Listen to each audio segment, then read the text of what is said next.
Fourth layer जो है वो ये आखिर में आउटपुट लेयर है। ये 4 लेयर जो है वो आपके पास एग्जिस्ट करते हैं, 3 लेयर एग्जिस्ट करते हैं। हर लेयर में आप एक बायस इनपुट दे रहे होते हैं, जैसे ये x1 x2 x3 तो एक्चुअल इनपुट है, और एक बायस इनपुट एडजस्टमेंट के लिए आप देते हैं। इनपुट देने का तरीक़ेकार क्या होता है कि आप यहाँ देखें कि this is called layer number 1, layer number 2 अगर इनपुट लेयर नंबर 1 है तो, ठीक है। और किस तरह इनपुट है कि x1 से पहले वाले न्यूरॉन को भी इनपुट जाएगा, x1 से दूसरे वाले न्यूरॉन को भी इनपुट जाएगा, x से तीसरे वाले न्यूरॉन को भी इनपुट जाएगा, और मैश बनेगा। हर हर बेसिकली इनपुट से सबको इनपुट दिया जाएगा। सिमिलरली जो बायस इनपुट है वो भी सबको प्रोवाइड किया जाएगा। एंड देन फाइनली जो इनपुट है, इसका जो आउटपुट होगा, ये जो भी आपने बनाया होगा, इससे जो भी काम लेना मकसद होगा, मिसाल के तौर पर मैं कहता हूँ एक क्वाड्रेटिक इक्वेशन आप सिंप्लीफाई कर रहे हैं न्यूरल नेटवर्क से, तो क्वाड्रेटिक इक्वेशन में B square minus 4ac divide by 2a होता है। तो आप कहें भाई मैं क्या करूँगा कि ये वाला पार्ट जो है वो एक न्यूरॉन से सॉल्व करूँगा और ये वाला पार्ट दूसरे न्यूरॉन से सॉल्व करूँगा, ताकि मेरा काम साइमल्टेनियसली आसानी से सॉल्व हो जाए। कि मुझे ए तो चाहिए लेकिन मैं 2 न्यूरॉन यूज़ करूँगा। एक न्यूरॉन जो है, यानी मैंने कहा कि मैं ए बी सी इनपुट कर रहा हूँ, ए बी सी इनपुट कर रहा हूँ, तो इसको भी दे रहा हूँ, इसको भी दे रहा हूँ, इसको भी दे रहा हूँ, इसको भी दे रहा हूँ, ये भी दे रहा हूँ, ये भी दे रहा हूँ, ठीक है। अब मैंने क्या तय किया कि इसमें जो है वो मैं under root B square minus 4ac solve करूँगा, B square minus 4ac solve करूँगा, और इसमें मैं 2a सॉल्व करूँगा। अब आपका काम जल्दी हो जाएगा ना, कि आप पैरेलल के बजाय सीक्वेंशियल के बजाय पैरेलल पे आ जाएंगे। इसका आउटपुट और इसका आउटपुट आगे जाएगा और बाद में इन दोनों के आउटपुट को आप डिवाइड कर देंगे। This is called basically our simplest model of neurons, neural networks. अब सवाल ये कि इसको सॉल्व करने के लिए जो एक्टिवेशन फंक्शन है वो कैसे बनाए जाएंगे। तो आप इसको मजीद भी सॉल्व कर सकते हैं। पहले कहें कि मैं बी स्क्वायर और 4ac सॉल्व करूंगा, उसके बाद आगे बढ़ूंगा, तो ये सारे प्रोसेस किए जा सकते हैं एक ही जगह पे। तो आप जितना इसको ब्रेक करेंगे उतना सिस्टम फास्ट और पैरेलल काम करना शुरू करेगा। इसीलिए न्यूरल नेटवर्क को काम करने के लिए आप कहते हैं कि हम अपने प्रोसेस के अंदर, यानी कंप्यूटर के अंदर सारे प्रोसेसर को ऑन करा दें और साथ में जीपीयू को भी ऑन करा दें, ताकि हमारे स्पीड अप हो जाए और हर काम पैरेलल हो रहा हो। और क्योंकि ये उस वक्त फिजिबल है जब आपका डेटा बहुत ह्यूज होता है, जैसे मैंने अभी थोड़ी देर पहले आपको बताया था, तो फिर फिजिबल है कि आप इसको इस्तेमाल करें। लेकिन मैं आपको एक लॉजिक समझा रहा हूँ कि किस तरह इसको तोड़ा जाता है। अभी हम किसी वर्किंग पे आएंगे तो आपको मज़ीद समझ में आ जाएगा। तो ये जो आपके पास एक्चुअल इनपुट है, बायस इनपुट जो है वो इसके वेट एडजस्टमेंट के लिए इस्तेमाल आते हैं। ये जो इसके एजेस है ना, ये वेट को लेके बैठे हैं, डब्लू डब्लू डब्लू वेट। और इसी तरह से जब आपका ये वाला एक मिडिल लेयर है जिसको लेयर नंबर 2 कहा गया, इसके आउटपुट्स इसको दिए जाएंगे। जैसे मैंने भी आपसे कहा under root B square minus 4ac और 2a, इनके आउटपुट्स जो हैं वो आगे वाले को दे दिया। जो वो आगे वाले को मिलेंगे तो ये फाइनल रिजल्ट आपको शो करके दे देगा। तो इस तरह से आप अपने रिजल्ट को डिज़ाइन कर सकते हैं। अब सवाल यहाँ पे सिर्फ थोड़ा सा डिफ़िकल्ट, जो आपको डिफ़िकल्टीज नज़र आएगी वो ये है कि इनकी जो नोटेशंस हैं वो हमें पता हो। जैसे ये वाला a1 स्क्वायर है, ये a2 स्क्वायर है, ये a3 स्क्वायर है।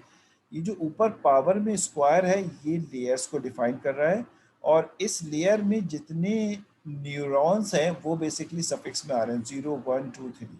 इसका मतलब है ये लेयर 2 का 0, ये लेयर 2 का 1, ये लेयर 2 का 2, ये लेयर 2 का 3।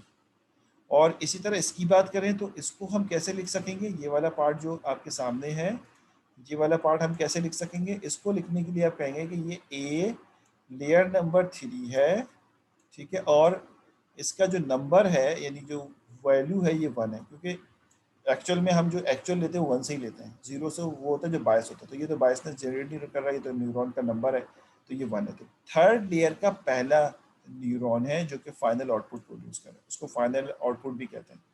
तो आप देख रहे हैं लेयर नंबर 2 को इन्होंने हिडन लेयर भी कहा हुआ है। तो इस तरह से ये आगे बढ़ता है। इन्होंने यहाँ पे पेश भी किया हुआ है कि पावर जो है वो लेयर नंबर और नीचे वाला पार्ट जो है वो न्यूरॉन नंबर को शो कर रहा है, ठीक है। यहाँ तक तो हमें ये समझ में आ गया। अब मैं ये चाहूँगा कि बिफोर प्रोसीडिंग, अच्छा इसके वेट को समझा देता हूँ। वेट क्या होता है कि यहाँ पर आप जब भी कोई काम करते हैं ना, तो इसके यहाँ पर हर एजेस के साथ वेट होता है। जैसे मिसाल के तौर पे आपके पास इस वाले पोजीशन से इस वाली पोजीशन में आने के लिए बहुत सारे लाइनें आपको नज़र आ रही हैं, आपको नज़र ही आ रही होंगी।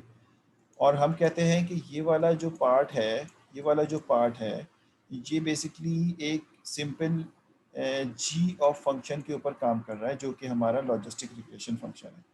तो हम नॉर्मली क्या करते हैं लॉजिस्टिक रिग्रेशन में, ये लॉजिस्टिक रिग्रेशन में हम नॉर्मली क्या करते हैं कि लीनियर कॉम्बिनेशन बनाते हैं, लीनियर कॉम्बिनेशन ऑफ फीचर्स। तो लीनियर कॉम्बिनेशन अगर हम बनाएं एक्टिवेशन फंक्शन ऑफ A1 का, यानी A1 ऑफ 2 का, अगर हम सेकेंड लेयर का एक्टिवेशन फंक्शन बनाएं तो ये क्या बनेगा। अब इसकी बात किसकी हो रही है, इस वाले की हो रही है। हम इसके लिए काम कर रहे हैं और इसको इनपुट कैसे दिया जा रहा है, यहाँ से दिया जा रहा है। इसको इनपुट जो है वो x0 भी दे रहा है, x1 भी दे रहा है, x2 भी दे रहा है, x3 भी। अब सिर्फ इस पर गौर कीजिएगा, इसको इनपुट कहाँ से मिल रहा है, x0 से मिल रहा है। मिसाल के तौर पर ये जो थीटा है ये थीटा नॉट है, ये अज्यूम कर रहा हूँ मैं। यहाँ से जो इनपुट आ रहा है इसकी कॉम्बिनेशन आ रही है थीटा 1 की, इसकी कॉम्बिनेशन जो आ रही है उसकी आ रही है थीटा 2 की, और इसकी जो आ रही है वो थीटा 3 की। ठीक है, ये इस तरह से थीटा की जो इनपुट्स हैं। अब इन थीटास को अरेंज करने के लिए अगर मैं A1 को जो इनपुट कॉम्बिनेशन बनेगा फंक्शन में वो बनेगा थीटा 0, ठीक है, और प्लस थीटा 1 ऑफ x1 और प्लस थीटा 2 ऑफ x2 और उसके बाद प्लस थीटा 3 ऑफ x3। ये बहुत सिंपल हो जाएगा, थीटा 3 ऑफ x3। ये हो जाएगा हमारे पास एक्टिवेशन फंक्शन ऑफ A12, दूसरे लेयर का पहला न्यूरॉन। और इसी तरह से दूसरे लेयर का दूसरा न्यूरॉन को अगर हम लेना चाहें तो कैसे लेंगे। अब ज़रा मसला आएगा, मसला ये आएगा कि मैं कैसे डिफाइन करूंगा कि दूसरे वाले में थीटा की वैल्यू क्या दूं, यहाँ पे इस थीटा की वैल्यू क्या दूं जो दूसरे को हिट करा, जो x0 से आ रहा है उसको क्या वैल्यू। तो मुझे इसकी थोड़ी सी नोटेशन को, अब देखो बिल्कुल जेन्युइन है, आपको थकावट हो रही होगी, रोज़ा का आखिरी वक्त चल रहा है, मैं भी बहुत थक गया हूँ इस वक्त। नॉर्मली मैं, ज़ाहिर सबकी नींद का वक्त होता है असर तक, लेकिन आपको थोड़ा सा एक्टिव रहना है। ये जो थीटा 1 है ये तो मैंने x1 से A1 को देने वाला पॉइंट था। मैं ये वाली जो ब्लू लाइन है बनाने जा रहा हूँ, सॉरी ब्लू नहीं, पिंक लाइन, जो पिंक लाइन है ये वाली लाइन की बात कर रहा हूँ। अब ये आ रहा है x0 से, इसको थीटा 0 तो नहीं कह सकता ना दोबारा, थीटा 0 तो कह चुका हूँ मैं। तो थोड़ा सा नोटेशन को हमें देखना पड़ेगा कि किस तरह से रिप्रेजेंट करें। अगर तो ये हमारे पास सिग्मॉइड फंक्शन है तो इसके सारे जो लाइनें हैं, एजेस हैं, वो थीटा से भरी हुई होंगी और वही इसका वेट होगा। Thetas are the weight. तो कहता ये है कि हम कुछ इस तरह से मेंशन कर रहे होंगे थीटा को, थीटा जे।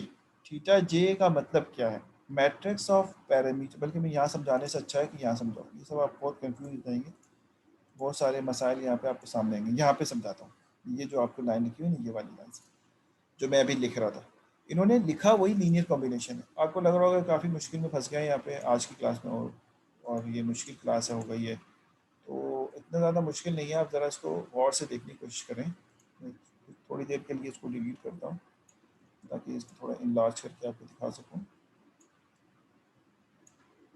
ठीक है, अब देखें, नोटेशन का याद रखना कोई ज़रूरी नहीं है, नहीं भी याद होता कोई बात नहीं, सिर्फ समझा रहा हूँ कि आगे अगर स्लाइड्स में आपको नजर आए तो कैसे। मैंने अभी A1 के लिए लिखा था एक्टिवेशन फंक्शन के लिए, A1 का एक्टिवेशन फंक्शन यानी इस न्यूरॉन का एक्टिवेशन फंक्शन जो कि सिग्मॉइड फंक्शन की बेसिस पे कैसे चलेगा। तो आपने कहा था इसका एक एक बायस फंक्शन है जिसका नाम है x0 और वो भी इससे कनेक्टेड है। अब हर एक थीटा के साथ कनेक्टेड, एक और से देखिए A1 के लिए, ये भी थीटा 0 के है, ये वाला थीटा 1 है, ये जो दूसरा इसकी तरफ आ रहा है ये थीटा 2 है, और जो तीसरा इसकी तरफ जा रहा है थीटा 3 है। ये तो तीनों थीटा 3। लेकिन इनको ये याद दिलाने के लिए कि ये थीटास जो हैं ये किस तरह से हम इसको मेंशन करेंगे, तो उसने ये बताया है कि इनके थीटास कैसे मेंशन होंगे। देखिए यहाँ पे लिखा हुआ थीटा 1, ये जो 1 लिखा हुआ है ये लेयर नंबर 1 का है, यानी आप यहाँ पे मेंशन करेंगे कि थीटा 1, ये वाली बात, इसकी बात, सॉरी इसकी बात हो रही है जो x0 से आ रहा है।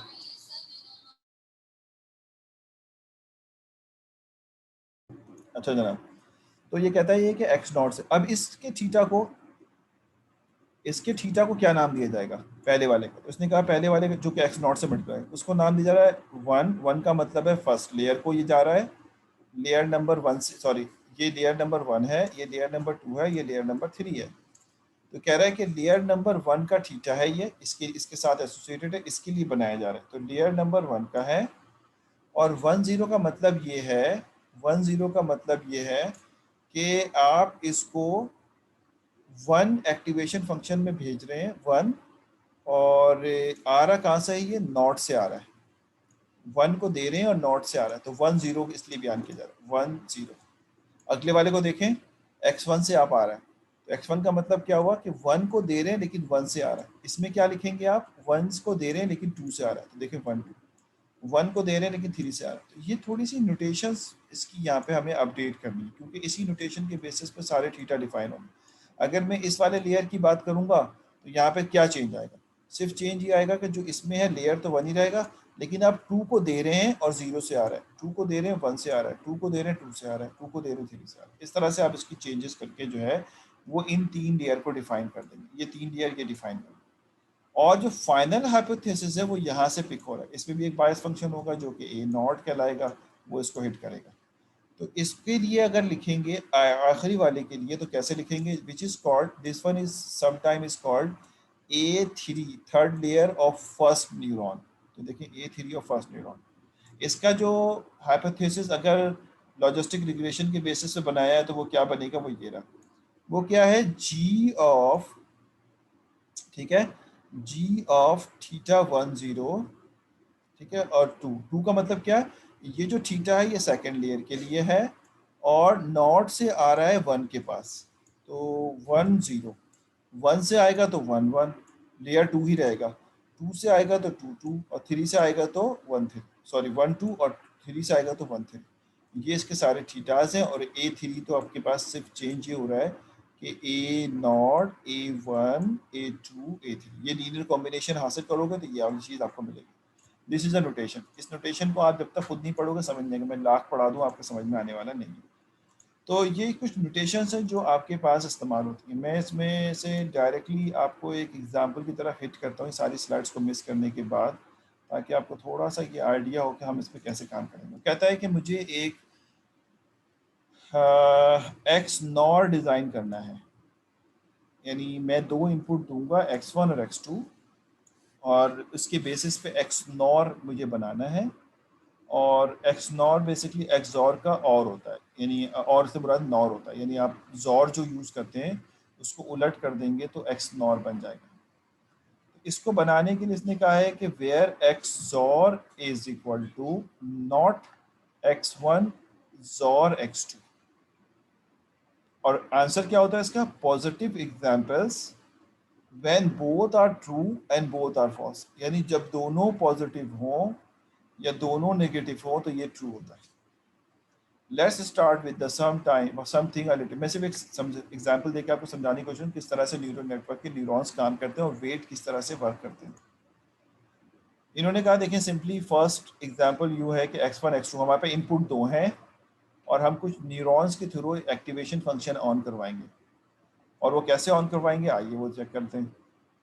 कहते हैं can we get unit 1 unit neurons network to compute the logical and function, क्या हम एक एंड फंक्शन बना सकते हैं, क्या हम और फंक्शन बना सकते हैं, तो कह रहा है यस। ये देखिए, ये जो हमने एक न्यूरॉन को इस्तेमाल किया है और इसके बेसिस पे हमने कुछ वेट इसका यहाँ पे लगा दिया, ये वेट जो हमने लगाया वो है 30 + 20 और +20, ये थीटा की वैल्यूज हमने यहाँ पे रखी जो भी हमने सॉल्व की थी, और उस बेसिस के ऊपर हमने कहा कि ये तो बायस फंक्शन है x0 जिसकी वैल्यू होती ही 1 है, और x1 x2, इसको हमने इसके साथ लीनियर कॉम्बिनेशन बनाया और ये हाइपोथेसिस क्रिएट कर लिया जिसको हम कहते हैं एक्टिवेशन फंक्शन। कैसे करेंगे, hypothesis is equal to g of -30, अब जरूरी नहीं कि आप 30 लिखें, आप कुछ और भी लिख सकते हैं, लेकिन g ऑफ -30 हमारे केस में plus 20 of x1 and plus 20 of x2, ये हमने बना लिया फंक्शन। ये हमारा एक्टिवेशन फंक्शन एक्टिवेट हो गया।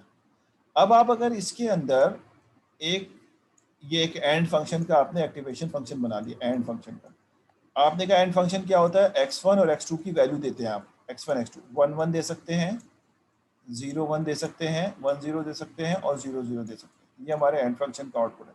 आउटपुट जो है वो हाइपोथेसिस से आपको मिलेगा इस न्यूरॉन के थ्रू। कैसे मिलेगा, मिसाल के तौर पे 1 1, जब 1 1 देंगे तो आपका फंक्शन क्या हो जाएगा, g which is equal to -30 plus x1 की वैल्यू 1 तो 20, x2 की वैल्यू 1 तो 20, और फाइनली जब इसको सॉल्व करेंगे तो g की वैल्यू आ जाएगी 10। आपको लॉजिस्टिक रिग्रेशन पे सॉल्व कर रहा हूँ मैं। लॉजिस्टिक रिग्रेशन याद है आपको, मैंने बताया था कि अगर वैल्यू पॉजिटिव में है तो 1 और वैल्यू नेगेटिव में है तो 0। तो ये वैल्यू जो इसकी आई है कैलकुलेट हो गई, वो क्या पॉजिटिव है, तो ओवरऑल हाइपोथेसिस का रिजल्ट क्या आ जाएगा 1। यानी आपने सजेस्ट कर दिया कि इसका आंसर 1 होगा, पहले वाले का आंसर। एंड का आंसर 1 1 पे क्या होता है, 1 होता है। आपने अपनी हाइपोथेसिस फंक्शन से इसका आंसर 1 दे दिया।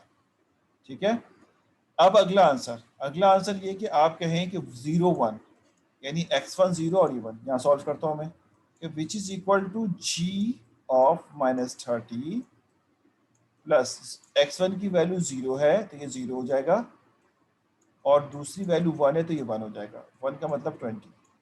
तो फाइनल आंसर जो आपको मिलेगा g का, वो आ जाएगा -10। -10 का मतलब है आंसर नेगेटिव है, नेगेटिव साइड पे है, तो आंसर 0। तो इसका आंसर क्या मिल जाएगा, 0। सिमिलरली 1 0 का आंसर भी 0 कैलकुलेशन के बाद, और 0 0 का आंसर भी 0। तो ये जो हमारे पास न्यूरॉन हमने बनाया है एक, ये जो हमने डिज़ाइन किया है नेटवर्क, ये x1 x2 के बेसिस पे एंड फंक्शन का बिहेवियर कर रहा है। और ये इसका ज़्यादातर जो वेटेज है वो इस एक्टिवेशन फंक्शन का, ये इसके ऊपर डिपेंड करता है। देख रहे हैं आप, ये जो मैंने बायस फंक्शन ऐड किया था, उसकी वेटेज कितना इंपॉर्टेंट कर रहा है यहाँ पे हमें कैलकुलेशन में। अब ज़रूरी नहीं कि आप 30 20 20 करें, आप -10 5 5 भी कर सकते हैं। ठीक है, -10 5 7 भी कर सकते हैं। आप देखें कि आपका वेट कौन सा सूटेबल है, यहाँ पे वो वेट अप्लाई करके आप इसमें फंक्शन को डिज़ाइन कर सकते हैं। तो this is called and function of the end function बना लिया। अब वो आगे बढ़ रहा है, कहता है कि देखें ये इन्होंने थीटा की वैल्यू जो आप मैंने समझाई थी वो यहाँ पे दे दी, थीटा की जो सफिक्स समझाया था उस हिसाब से इसने थीटा की वैल्यू सेलेक्ट कर दी, और उसके बाद यहाँ पे इसने चला के दिखा दिया, ये पूरा रन किया। ये पहले वाले का माइनस हमारे हमारे थीटास की वैल्यू के हिसाब से पहला -30 आ रहा है, तो -30 0 0 पे आ रहा है। हमने ऊपर 1 1 लिखा था, इन्होंने 0 0 लिखा है, तो -30 का मतलब है लेफ्ट साइड पे जो रिजल्ट 0.5 से छोटा होगा तो 0। फिर उसके बाद 0 0 -10 लेफ्ट साइड पे 0 0, और फिर 1 1 पे रिजल्ट आ रहा है 10 राइट साइड पे, तो आंसर इज इक्वल टू 1।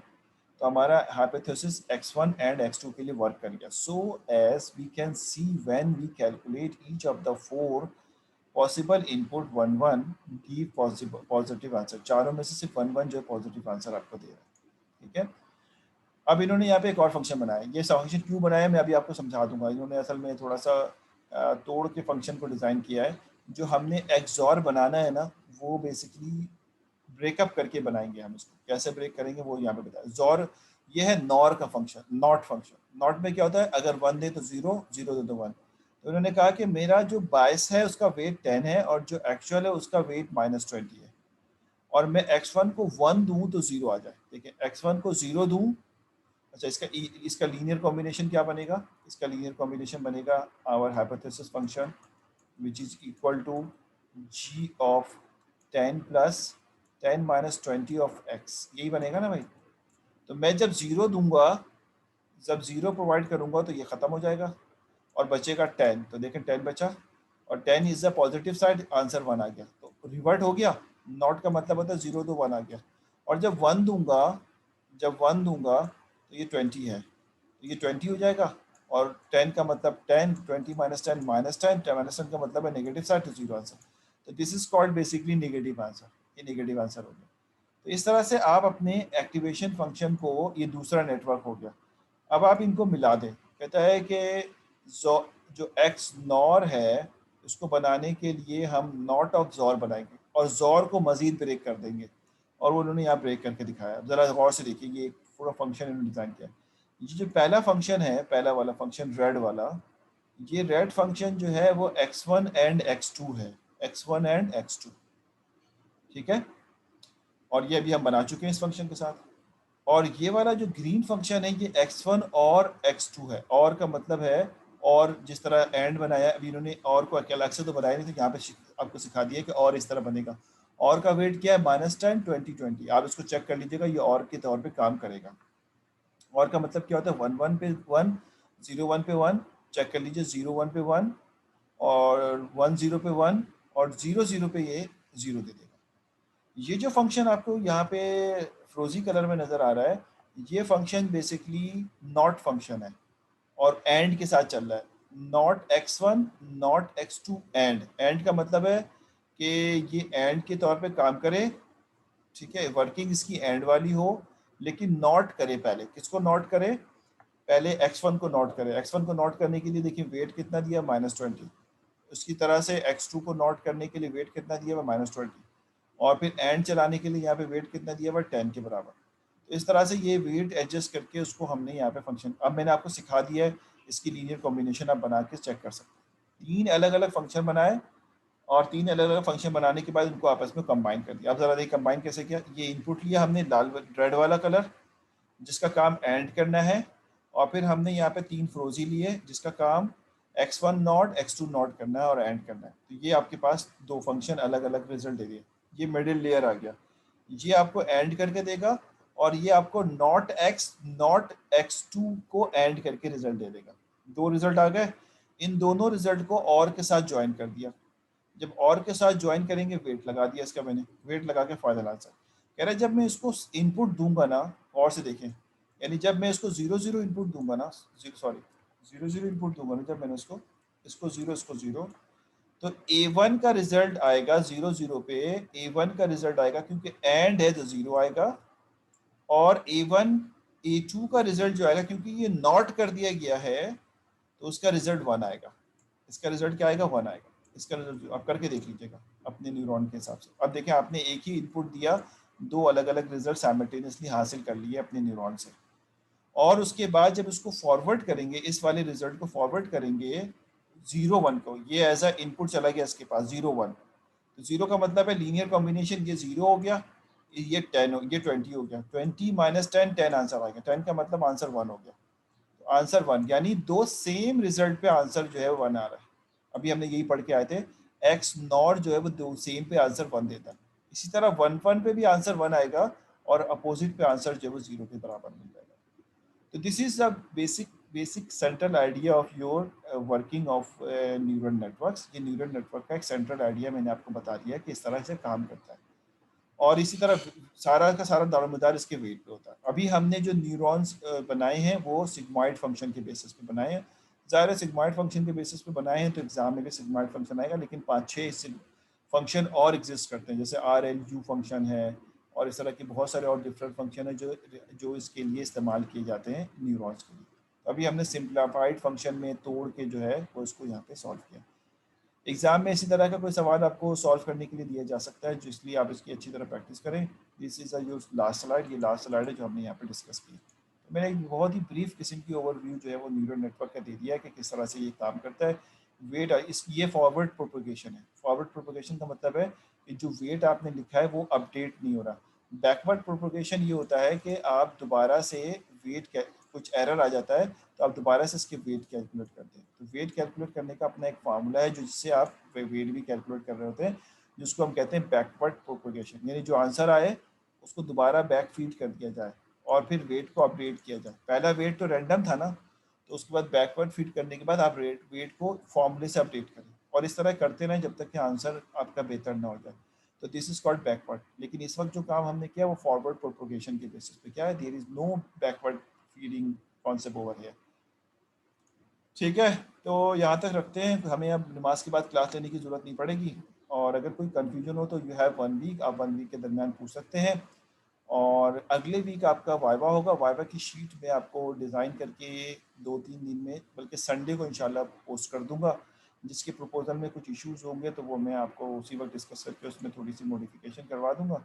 आप अपने आप को अलर्ट रखिएगा अपने ग्रुप के साथ, जो हमारे मशीन लर्निंग का ग्रुप चल रहा है।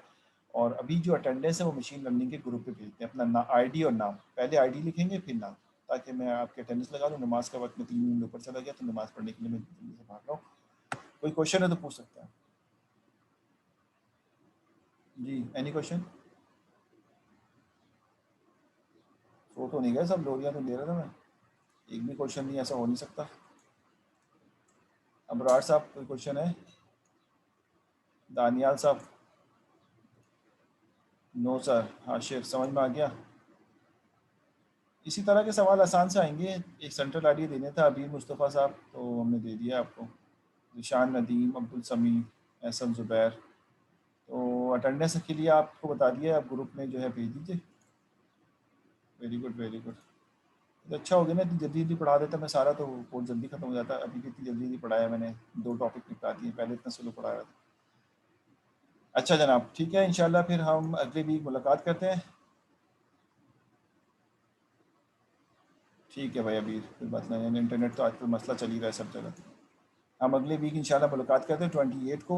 अच्छा 28 को हम 2 बजे ज्वाइन कर सकते हैं वाइवा के लिए, 3 बजे के बजाय।